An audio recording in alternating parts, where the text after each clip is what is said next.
आज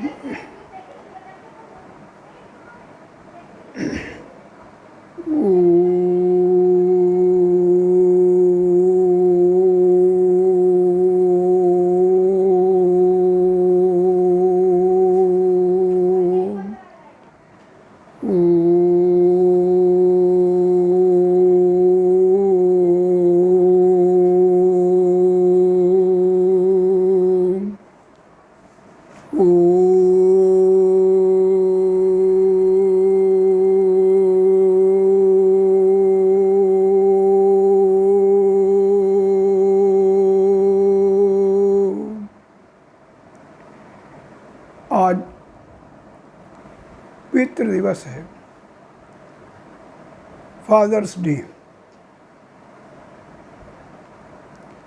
हम सबका जो ये सारी सृष्टि है, इसकी उत्पत्ति मूल के मूल में पिता है। जितना भी विस्तार हम देखते हैं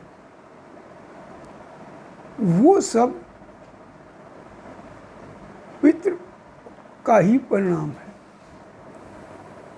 तो पिता बहुत महत्वपूर्ण है, बहुत ज़्यादा व्यावहारिक है, प्रैक्टिकल है। भगवान गीता में कहते हैं कि इस संसार के सब कुछ हम ही हैं, और पहले उन्होंने पिता का नाम लिया। पितामहस्य जगतो धाता पितामह, वेदम पवित्र मोंकार ऋगुसाम यजुरेवचा। भगवान कहते हैं कि इस संसार के माता पिता जो है, जो कुछ है, सब कुछ हम ही। तो पिता का बड़ा महत्व है। पिता पुरुष का प्रतीक है और माँ प्रकृति की प्रतीक है। पुरुष प्रकृति के बिना कुछ कर नहीं सकता, आधार चाहिए। तो आधार प्रकृति है, इसीलिए माता को संसार का सर्वश्रेष्ठ देवता कहा गया। क्योंकि पिता तभी विस्तार दे सकता है जब उसे आधार मिले। ये भी बात है, आधार भारी होता है। महाभारत में जब अक्षोर सरोवर में पांडव इनके भाई पानी पीने गए तो यक्ष ने तमाम प्रश्न पूछे, ये जवाब नहीं दे पाए। तो भीम, नकुल, सहदेव, अर्जुन ये सब मूर्छित हो गए। जब ये काफ़ी देर तक नहीं आए तो धर्मराज को चिंता हुई। उन्होंने देखा कि जाकर के देखे क्या हमारे भाई नहीं आए। तो जब ये वहाँ पर गए तो इनके चारों भाई मूर्छित पड़े हुए, प्यासे ये भी थे। तो इन्होंने कहा कि यक्ष ने कहा कि इस सरोवर का पानी आप तब पी सकते हैं जब मेरे प्रश्नों का उत्तर दें, और प्रश्नों के उत्तर दिए बिना अगर आपने जल पिया तो आपकी वही दशा होगी जो आपके भाइयों की है। धर्मराज ने कहा कि प्रश्न आप पूछें। तो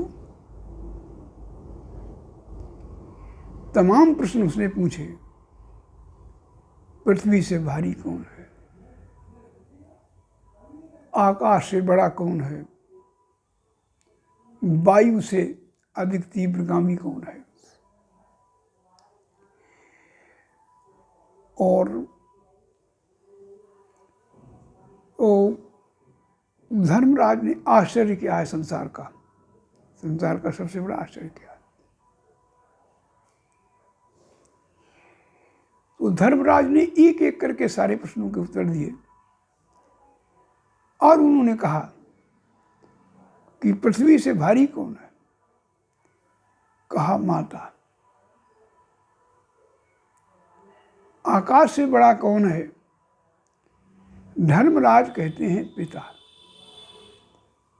वही मैंने कहा कि माँ आधार देती है और पिता विस्तार देता है। धर्मराज ने ठीक कहा। और एक बात और भी है, धर्मराज हैं वो, क्यों उत्तर दे पाए वो? क्योंकि सत्यारूढ़ थे। जीवन में सत्य था, उनके आचरण में था। रटा ये बात बार बार आती है कि आखिरकार जब तक हम जीवन में अनुभव नहीं करते हैं, साधना नहीं करते हैं, चिंतन नहीं करते और स्वाध्याय नहीं करते तो कुछ नहीं होता। तो धर्मराज ने उनके सारे प्रश्नों के उत्तर दे दिए। पानी पिए सारे भाई, उनके मूर्छा छोड़। शास्त्र में बड़ा अच्छा कहा है, धर्मो रक्षति रक्षता। धर्म ही रक्षा करता है व्यक्ति की। धर्म माने सत्य, सच्चाई। और धर्म किसी पुस्तक की वस्तु नहीं है। धर्म कोई दर्शन भी नहीं है। धर्म चिंतन भी नहीं है। धर्म जीवन के शाश्वत मूल्य, यूनिवर्सल वैल्यूज ऑफ लाइफ। जो धर्म एक के लिए है, दूसरे के लिए नहीं, वो धर्म नहीं है। Religion means equal for all, जो सबके लिए। धर्म में कोई भेद नहीं, धर्म में कोई जाति नहीं, धर्म का कोई संप्रदाय नहीं, धर्म का कोई देश नहीं, धर्म का कोई क्षेत्र नहीं, धर्म की कोई पुस्तक नहीं। इसी तरह से पितृ ज़्यादा न जाकर के पितृ पिता जो शब्द है, तो अब ऑल ओवर वर्ल्ड भाई संतानें तो और भी जगह हैं, लेकिन अब ये है कि हम अपने दायित्व को कितना समझते हैं। केवल पिता होना काफ़ी नहीं है, उसके साथ हमारी बहुत सी चीज़ें जुड़ी हुई हैं। जीवन की साधना है, संस्कार हैं, हमारा स्वाध्याय और हमारी वृत्तियाँ, ये सारी चीज़ें जुड़ी हुई हैं। और पिता का संतति के पालन में बहुत बड़ा कम योगदान नहीं है। लेकिन सबसे बड़ी बात यह है कि आज सारे विश्व की चीज़ ये है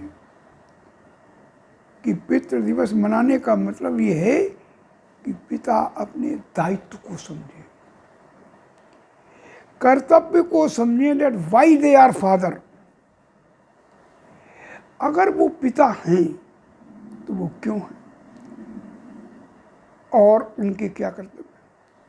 फिर सेल्फ इंट्रोस्पेक्शन करें। ऐसे फादर्स डे मनाने से कुछ भी नहीं होगा। आप अखबारों में आ जाएंगे, पेपरों में आ जाएंगे, इंटरनेट पर, इससे नहीं होगा। विचार करना ये है कि पिता हैं तो पिता वो क्यों हैं, और फिर अंतर्निरीक्षण ये करना है कि उन्होंने पिता का कितना दायित्व पालन किया है और कितना दायित्व पालन कर रहे हैं, कितना किया है उन्होंने, ये उन्हें सोचना पड़ेगा। अपने प्रति व्यक्ति कितना ईमानदार है, ये बहुत जरूरी है। हाँ, उसमें परिस्थितियाँ आ सकती हैं। मान लीजिए कोई पिता चाहता है कि अपनी संतान को बहुत ऊंचाई पर पहुंचाए, लेकिन उसके पास संसाधन नहीं है, तो वो एक अलग चीज़ है। लेकिन ये जरूर है कि उसने प्रयास अपना पूरा करना, जैसे जो हो सके, जो भी शक्ति है, और प्राय करते ही हैं। समाज में ऐसे भी लोग हैं कि जो जिन्हें कोई मतलब नहीं है, ऐसा। तो भाई, और संतान पिता और पुत्र दोनों ही। उसके बाद फिर पुत्र की जिम्मेदारी आती है। पुत्र का अर्थ मैं ये करता हूँ लोग कहते हैं संस्कृत के विद्वान, पापात निवारित, जो पाप से उद्धार करे। मैं इस बात को नहीं मानता। दुर्बलता, कमी, पिता के कार्य में अगर कोई कमी रह गई है, यदि कार्य अपूर्ण रह गया है, तो पुत्र उसे पूरा करे। क्योंकि आज की जो generation of today, it will discard the word पाप, sin. We are living in a scientific era, और उसी साइंस की लैंग्वेज में ये तो समझ में आएगा उनके कि भाई बाप पिता का काम जो से हम पूर्ण करें, लेकिन ये पाप नहीं समझ में आएगा। इसको वो अदरवाइज देते हैं। इसलिए व्याख्याकारों को मैंने कई बार लोगों से कहा है कि जब भी तुम किसी चीज़ का कर रहे हो तो आज के परिपेक्ष से उसे जोड़िए, विज्ञान के दृष्टिकोण से उसको जोड़ना, जोड़कर दिखाना और घटाना, ये बहुत ज़रूरी है। और घट सब जाता है, घटाने की क्षमता चाहिए। हम एक पक्ष को लेते हैं, दूसरे पक्ष को नहीं लेते। यही फिर होता है कि लोग कहते हैं कि वो नहीं सुनते हुए। तो इसलिए मैं यही कहूँगा दादा ने कह करके कि हम पितृ दिवस पर ये सोचें और विचार करें कि हम पिता क्यों हैं, हमारा क्या कर्तव्य है, हमने अपने उस दायित्व का कहाँ तक पालन किया, कहाँ तक हमें सफलता मिली, कहाँ, ये चीज़ें विचारनी, इन पर विचार करना चाहिए। कि केवल दिन बनाने से कुछ नहीं होता। आप एक औपचारिक रूप में मनाने से कोई लाभ नहीं है।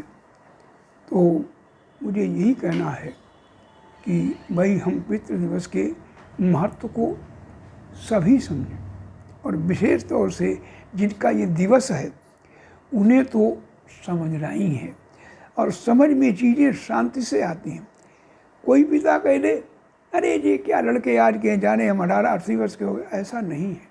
न तेजसा वयम समीक्षते, ये बात नहीं है। आप बात मानिए, विचार कीजिए, चिंतन कीजिए। आप पिता हैं, आपके हृदय में विशालता चाहिए, दिव्य गुण चाहिए, संतति की विशेषताओं को आत्मसात करके प्रफुल्लित होने की क्षमता विकसित होनी चाहिए। आजकल ये भी एक बीमारी है कि बड़े लोग छोटा कितने भी बड़े, अरे तो कुछ नहीं जानते, पता नहीं, ये गलत है। आप बात को सुनिए, तसल्ली से, शांति से विचार कीजिए, तब समझ में आएगा। जो लोग ऐंठ जाते हैं, कह रहे हम सब जानते हैं, ऐसे। तो हम फादर्स डे पर यही कहना चाहेंगे कि दायित्व को समझें, विचार करें, चिंतन करें, क्योंकि समाज हमारा तभी अच्छा बन सकता है, तभी हम संतति का पालन भी कर सकते हैं, जब हम विचार करके करें। दूसरी बात ये है कि पिता को बच्चों की अभिरुचि भी पहचाननी चाहिए, थोपना नहीं चाहिए, क्योंकि अभिरुचि का संबंध संस्कारों से होता है। इसलिए उस चीज़ को भी पहचानना चाहिए। जब भी हम कभी अपने श्रेष्ठत्व को थोपते हैं तो स्थिति बिगड़ती है और असफलता मिलती है, निराशा के परिणाम प्राप्त होते हैं। इसलिए जैसे किसी की बच्चे की रुचि अगर आर्ट में है तो उसको उसी में रखिए, वो उसी में चमकेगा। अगर आपने उसके नेचर के विपरीत काम किया तो वो फिर ठीक नहीं, उसमें खतरा बहुत रहता है। ऐसा नहीं कि हो भी जाते, जैसे जहाँ एनर्जी लगा दी तो कार्य हो जाएगा, इंजीनियर बना, लेकिन उसकी वृत्ति में, जैसे मुझे एक दृष्टि याद आ गया, डॉक्टर संपूर्णानंद राजनीति में आ गए। विद्वानों ने बाद में कहा कि अगर संपूर्णानंद जी राजनीति में ना आते और साहित्य में चिंतित वो बर्टन रसेल जैसे विश्व के अंतर्राष्ट्रीय बहुत महान विद्वान होते, तो राजनीति ने उनके कद को छोटा किया, ये मैंने पढ़ा। तो इसलिए जिस चीज़ में रुचि बच्चे की है उसी ओर अभिमुख करना चाहिए और उसी ओर ध्यान देना चाहिए। बस मैं इतना ही कहूँगा।